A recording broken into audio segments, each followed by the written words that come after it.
Hi guys. Today I want to talk about something very serious. Yesterday, it was in the news that a singer from Lincoln Park had committed suicide. And I wasn't a huge fan of Lincoln Park.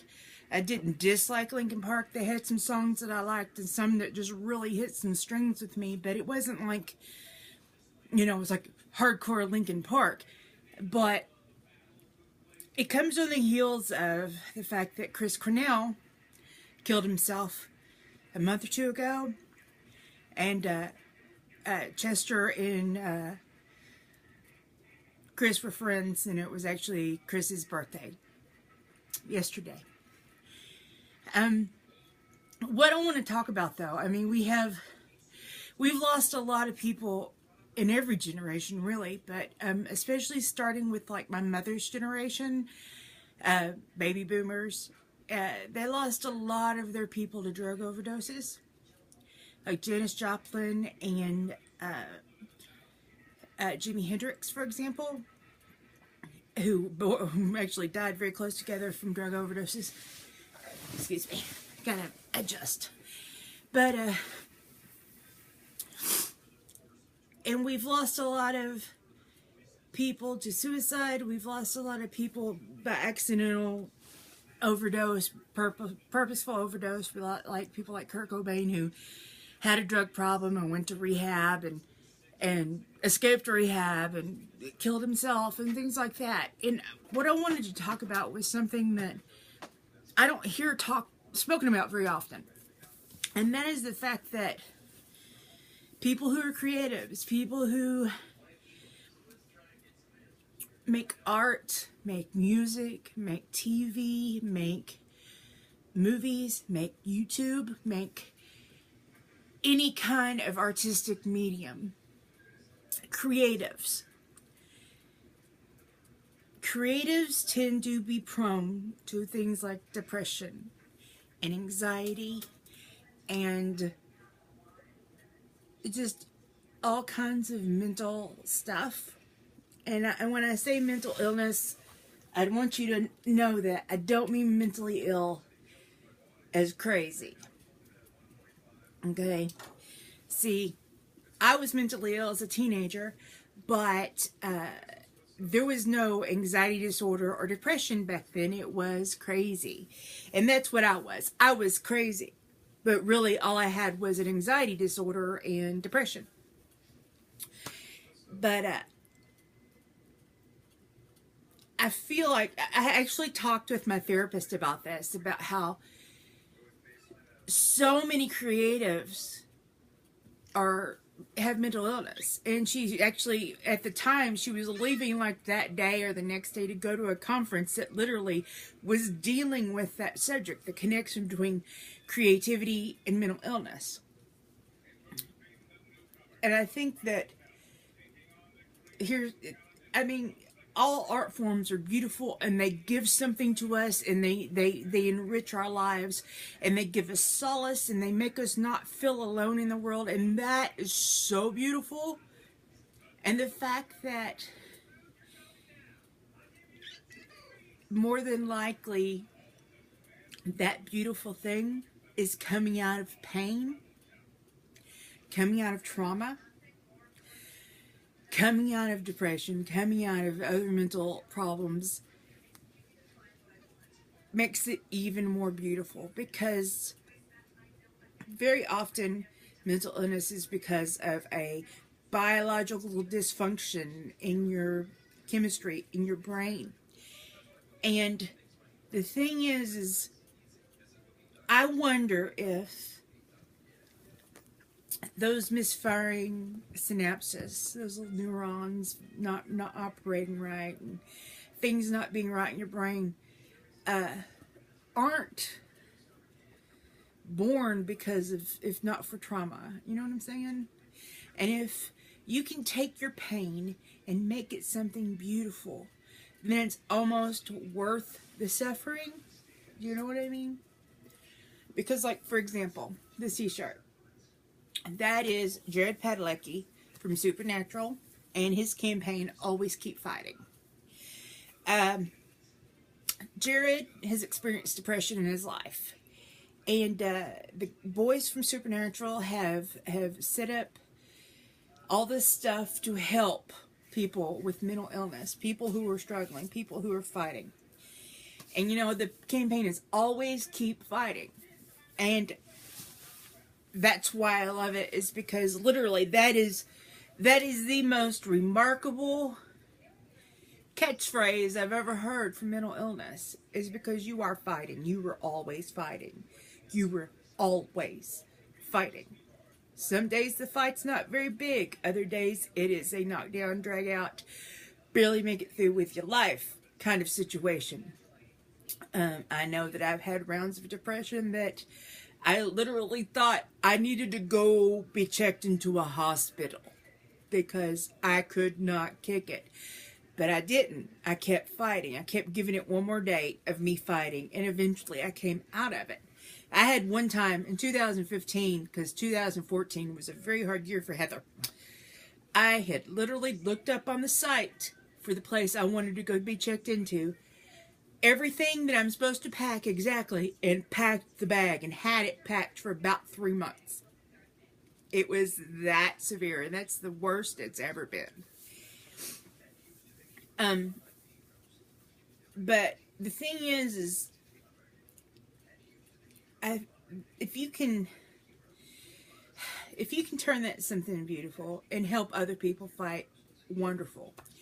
But the thing that makes me so sad about situations like Chester and like Chris and like Kurt and all the people we've lost to suicide is, like in the case of Chris Cornell, he had music that literally, lyrically speaking, and even the melody, helped me get through some very rough times in my life.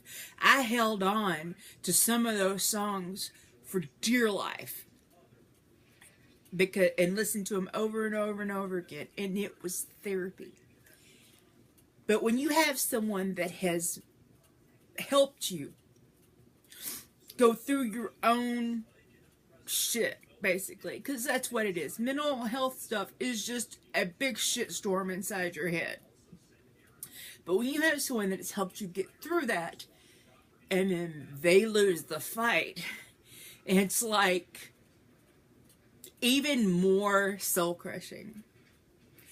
Because, like I said, Linkin Park had a couple songs that really just hit some keys with me, and unfortunately, one of them has a reference to a noose, and that's what's so messed up, is because Chester hung himself.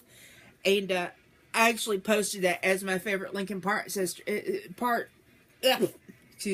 Linkin Park song yesterday, and really kept thinking about it. Should I have done that? Should I have done it? He's not the one that's singing the part about the noose. It's the rap part. And but I left it. I did it on Twitter, and I left it, because it was part of my remembering him. This was my favorite song that really just struck a chord with me. And the song is called Bleed It Out. And I don't think even he would probably have a problem with it, since it is his art, and it did reach me in a way. But I think so often we creatives, because I write and I do all kinds of other creative stuff, it's something that it was passed down to me through my family. The women in my family tend to be creative. We all have our own art form, and me, I dabble a lot, but primarily it's writing. And we all dabble, but we have our primaries that are our thing. My aunt is a magnificent, excuse me, visual artist. She can conquer almost any artistic style and, do wonderful at it.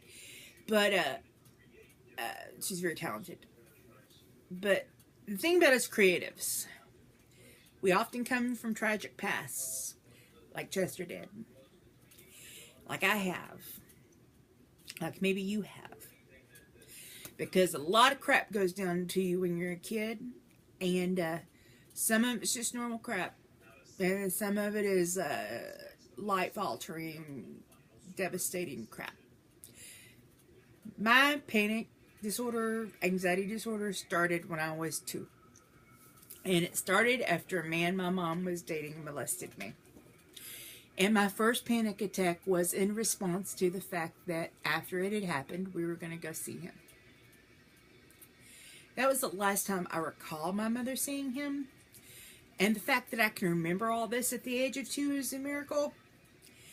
But it kind of took that happening to me to spark me starting to form long-term memories. She broke up with him shortly after. She didn't know what happened until I told her when I was older. And so, I mean, mom's not at fault. She had left me alone with him for 15 minutes one time while she went literally 2 blocks to the grocery store for something. And he took advantage of that situation. I'm kind of nonchalant about talking about it because I've done my therapy. I've done my time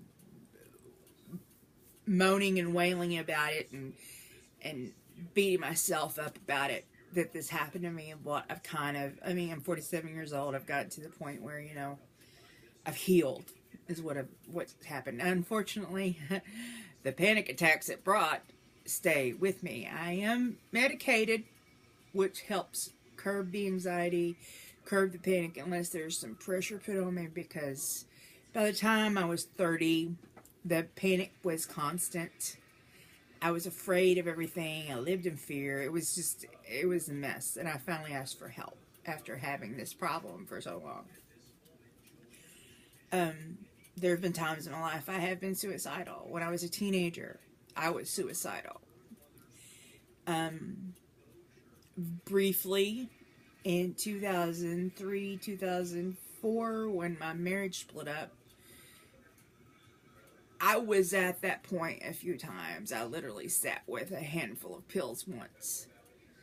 And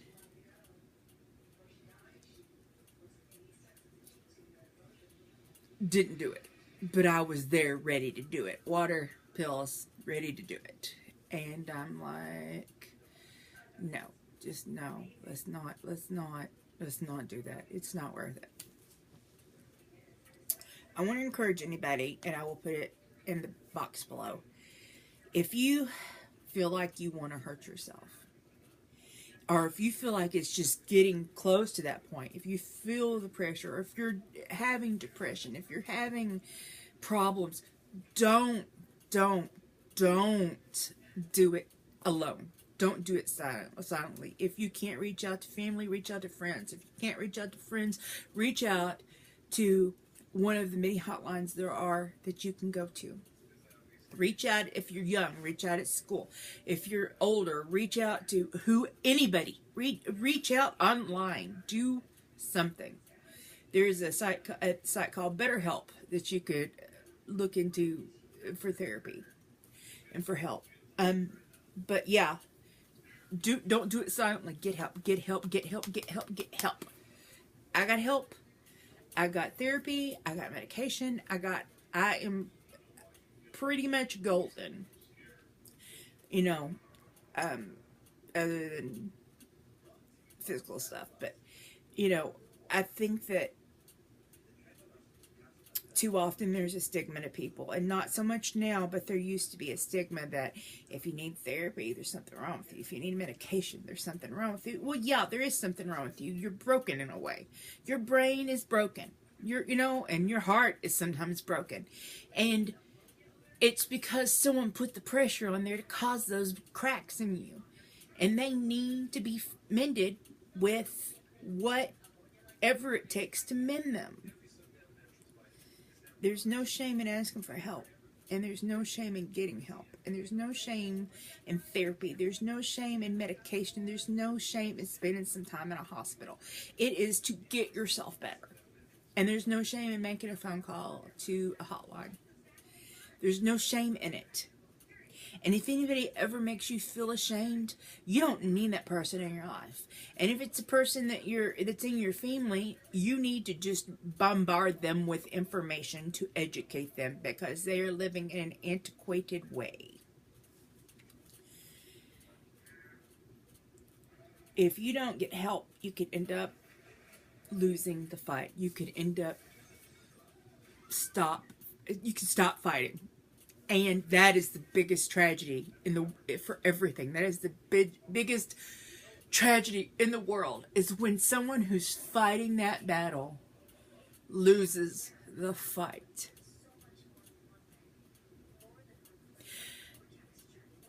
Well, that's all I needed to say. And I hope that if anybody watching this needs help, that they'll get it.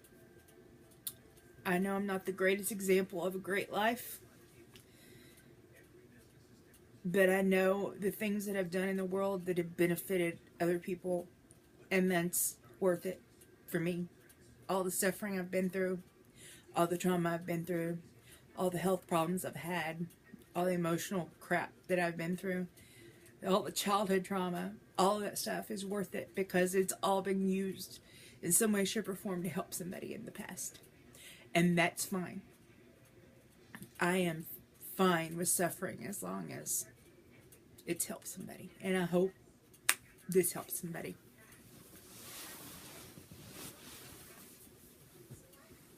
Bye. Peace.